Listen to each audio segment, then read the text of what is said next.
All right, my friends, we're live again. Sorry about that. So, again, as I'm saying about using Plan B, yeah, go ahead and have a Plan B. My take on that, when people will ask me, should I, and they would almost, you can almost read their body language. They feel like, okay, now I'm going back to being a small person. You know, I worked real hard. I'm not going to be the, I'm not going to have the success that I was going to have. You'll have success. Um, a lot better this way because you'll be in control. You won't have to worry.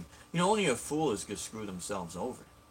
And again, that's why I use the example on part one that you do have good people out there, and for unseen forces, there's a financial situation that takes them down, and all of a sudden the show gets canceled.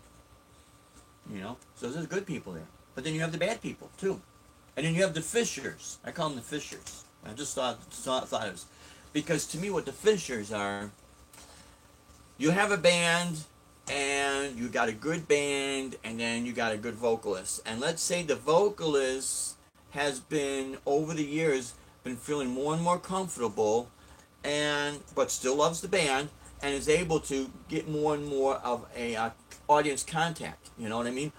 They're able to just associate and communicate with the audience better than the band. And then here comes the record label, and they're gonna look at the whole band. Come on out, let's fly to California, and we're gonna put you on a promo show, and let's go ahead and see what you guys got. And they're gonna sit back and watch and watch and watch. And of course, they need to. It's gonna be their money, right? This is why you gotta have Plan B because think about it. It's gonna be their money, not yours. Okay. So they're watching the band and they get back and they say, Joe, look at the singer. I think we could do something with the singer. I mean, the band, the guitar players, he's good. He's all right. The drummers, yeah, we might be able to do something with the drummer. Um, but the singer is really the standout. And if they're going to start investing money, they'll sign the singer and they'll say, sorry about the band. We have a band for you. We'll get you all set up. You got to keep that in mind. That happened with that guy. Remember that one story about that um, small record label that went to go check out that band, and he liked all the members in the band That's except right. because the guy was fat. He was And he fat, and it was didn't his want brother. It because was yeah, it was his brother. yeah. Yeah, that's right. The ones that the brother that was going to get signed, he refused to sign because he was not going to leave his brother behind. You see, look at Stevie Ray Vaughan. Stevie Ray Vaughan did the video or did the actual recording on Let's Dance album, and David Bowie liked him. And not to say anything bad about David Bowie, I'm not a really big fan, but I respect him. Okay, and God rest his soul, I respect him. But Stevie Ray Vaughan says, well, what about my bass player and my drummer? What about my band? And of course, here comes the industry and their narrative and what they were painting, what they were selling was a lot of the popping style. They didn't want the blues. They didn't want this. And okay, so Stevie Ray Vaughan said, well, you know what? I'm out. I'm sorry. I'm out. Iron Maiden. When's the last time, let's say, the upcoming American Music Awards, because it just seems like, 3 times a month there's American Music Awards, right? And to me, I think it's a farce. And I'm sorry, guys. I don't like BS. I don't like people that are out to con people, to rip people off, call everyone little people, little, when the little people are the ones that supporting everybody by buying ticket sales, records, merchandise. And when I mean supporting everybody, we know that the bands make the money from the merchandise. But the promoters get the money from what comes into it. So that's what I mean by everybody. The bands aren't the ones that are biased. The bands, quite frankly, are the ones that get screwed, by the people running things. Again, not all of them, but this applies to those that do this. And it's wrong to do that. It's dead wrong to do that. And take advantage of people to the point where these people get so depressed, they take their lives and they leave a tragic uh, wake, and the families, the friends, You know, really? Really? And you're going to tell me I can't have a plan B? Are you kidding me? That's the biggest joke I ever heard. That's kind of stupid. And I'm not trying to insult anybody, but I will tell it like it is. I will not apologize for what reality is. I can't. I'm sorry. I just can't. I can't. Because I've seen it too many times. I've seen it way too many times. I've had people tell me so much BS that I may at times sound like I'm abrasive. I'm not abrasive only to the people that are con artists. Because I don't even want them around me. Because I know they're up to no good. I don't care what kind of pretty picture they paint.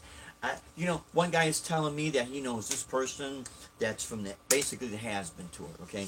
And I'm not trying to say anything bad about that, but they're trying to use this as clout to get me to bite my fingernails. You know, ooh, this could be my chance. This could be my chance. You can't even help the person that used to be somebody. How the hell are you gonna? Am I gonna expect you to help me? So I might as well take the reins and take control, right? Maybe I won't be on those big stages like they say, you know. But all that costs money anyway. But the point is, they're not going to be able to make a fool out of me. I just simply refuse that. So that's why I say about the Plan B. That's why I say it's a good thing. It does break my heart when I hear people get suckered, and then they're back to square one, and it's real sad when they quit their jobs. And if they do quit their jobs really bad, thinking that they're going to be the next big thing, and they find out that the guy that was the grocery store manager has got the last laugh, because you know these are businesses that are needs, not wants. And I just really felt it's so important to come on and touch bases on this subject because of some of the really bad advice I've been seeing. Now again, if it works for you, then go ahead and go for it. I'm not trying to deter anybody from, you know, contacting a label or getting on this tour. That absolutely go for it. It is a great experience, you know, being able to bring joy to people and also have fun for yourself as well and to make a living at it. It's a great experience. But you just gotta be smart about it, so you don't get conned and suckered, and next thing you know, you're left on the next block. Because here's the reality, you know, music is very overly saturated. There are ways, if these people were to be fair about it, most everyone would have a fair shot.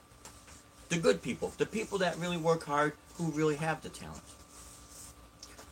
But you know, they want to do what they want to do, and that's fine. That's why I don't chase them. To me, they're like what the guy said from Shark Tank. Deb, was it Mr. Wonderful, Kevin O'Leary? They're dead to me. It's dead to me. Yeah, they're completely dead to me. And you know, the reason why I say that is because life has been good to me so far. I thank God for it, and it's gonna continue, providing, you know, I do the right things. Why would I want to chase some of these people that's gonna try to make a fool out of me, and then I get all depressed? I mean, why?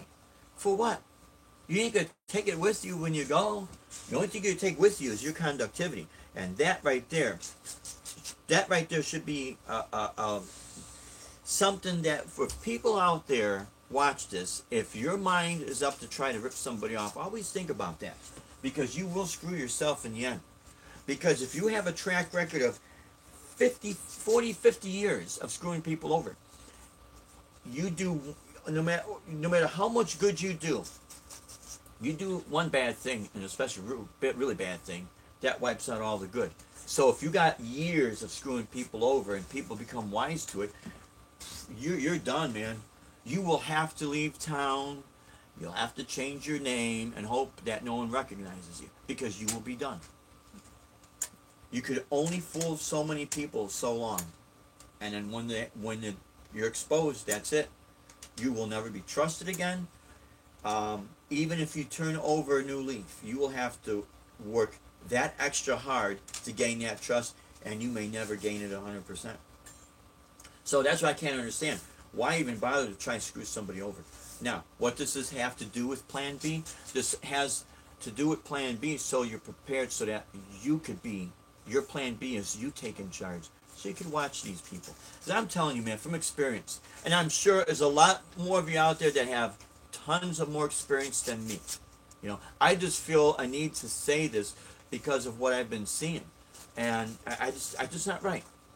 I think it would not be right for me as being a former teacher, and I still teach when I can. You know, when I can. I'm right now doing more of on the YouTube, but it would be more of an injustice for me not to say anything when I do know I do have some experience, and people who find out I got the experience tell me, Dave, why didn't you tell me, man? You could have at least helped me up and saved me a lot of headaches, but you didn't. You kept your mouth shut, and now look. You know, maybe some of your advice would have helped me. Maybe it wouldn't. I don't know. But at least if you would have said something, I would have been a little bit more prepared for it. That's basically why I say these things. And that's why I think it's really important to say them. Because I do care. All of you out there matter to me far more than the biggest stars. I respect those stars. But you guys are the driving force. Because without you, there's nothing. Look at a lot of you have kept this channel going. You've subscribed to my channel. I appreciate it so much. I appreciate it. Every single one of you has got value, huge value. You know, it's not just big numbers. Every single one of you is. Oh, I think that's giving me something to put a plug in. Hot off the presses. Yeah, hot off the presses, my friends. Kind of change the subject real quick. We recorded this a few years back. This is a lot of the Latin jazz, Spanish guitar type. This was recorded part when we were down in Cabo San Lucas, Mexico, Yep. and the cover was taken. Malaya, it was the Malaya San Lucas Hotel we were staying at, and that happens to be my Washburn electric acoustic nylon string, and that was the last day we were there. And as the sun was rising, I figured I'm gonna get this picture, so I put it up against the wall, and that is the shadow of the railing. So I thought it was cool. And back here is the view that we had, or just one of the views from the hotel. So that's down in Cabo San Lucas, Mexico. Great time. So that's one of our CDs. We got, how many CDs we got now? 15. 15. A lot of different various styles. Now I'm going to have more because now we got our shop back up and going. We got new recorder, which actually we bought. It's almost a year, or maybe it's almost 2 years old. I don't know. But see, when you're in the process of gigging all the time, and then you're gonna move, it's like there's only 24 hours in a day. It's like, geez, you know, we can only do so much. So, okay, my friends, I'm gonna go ahead and wrap this up. And I apologize if this has been blab fast, but I really see a need to share this because it's just one perspective. Okay, my advice to everyone: listen to a lot of people and take their advice and see if it works for you. But be careful when people tell you, no, you don't need to do this, no, you don't need to do that, or you got to have the most expensive piece of gear because otherwise no one's going to look at you. Come on down here when it's real hot and see what happens. I mean, seriously. And then we could talk, you know? Then we could really talk. You know, put where the rubber meets the road, my friend, you know? Now, if you want to use expensive gear, go ahead. Because I got expensive guitars too, you know? I got inexpensive guitars. But my point is, be very careful when people tell you and try to persuade you away from you having a plan B in case something doesn't happen. In case something really bad happens, now all of a sudden, your project is not going to go. And you're relying on other people to float your boat. Rely on you. Come on, pull yourself, well, like a friend of mine used to say, grab yourself by your bootstraps, man, and pick yourself up and move forward, you know? Don't wait. Don't rely on people. The old saying is, you want something done right, you do it yourself, right? So, again, this is not talking down to anybody. I'm not an expert, and I'm not better than anybody else out there. I just have a lot of experience. I've had great experience, and I've had experience where I got screwed over, and I've made mistakes too where it was that was my fault, but not all of it was my fault. And I've done a lot of what I was supposed to do, and nothing happened. And the empty promises and the empty pipe dreams, it all spells, I can spell it in 2 letters, BS. That's it right there, you know? So if you are a go-getter, you're going to start to realize, hey, how about this? I'm doing it this way. And then you're going to have success, you know? Because you have to measure success, what it really means to you as an individual. If they tell me to be successful, I would have to do half of what I see out there, including BS people and just tell them how wonderful everything is and don't worry about it. Then I'd rather not have that success, because to me that's not being successful. That's lying to people and taking advantage of them. I don't have to do that. You know, I don't have to do that. So, again, everyone, I thank you for watching. It's it's just something that needs to be said. And again, you take the advice, how it applies to however it applies to you. And if you get these opportunities to do a showcase for a record label now, go for it. All I'm saying is always, always keep your third eye open, your mind's eye open. And just be prepared. When you buy a car, you usually get a spare tire. No matter how good the spare tire is, at least it's a spare. At least you could pull yourself out of a ditch if you had to. You know what I mean? So, until next time, my friends, Ben Coombs, I love the saying by, what he says, hold those doors open, because immediately I took it as hold the doors of opportunity. That's so important. And subscribe to everyone out there. We got a lot of great, great players out there. Mr. Michael B., he's got these videos of doing the live YouTube jam sessions. That's fantastic.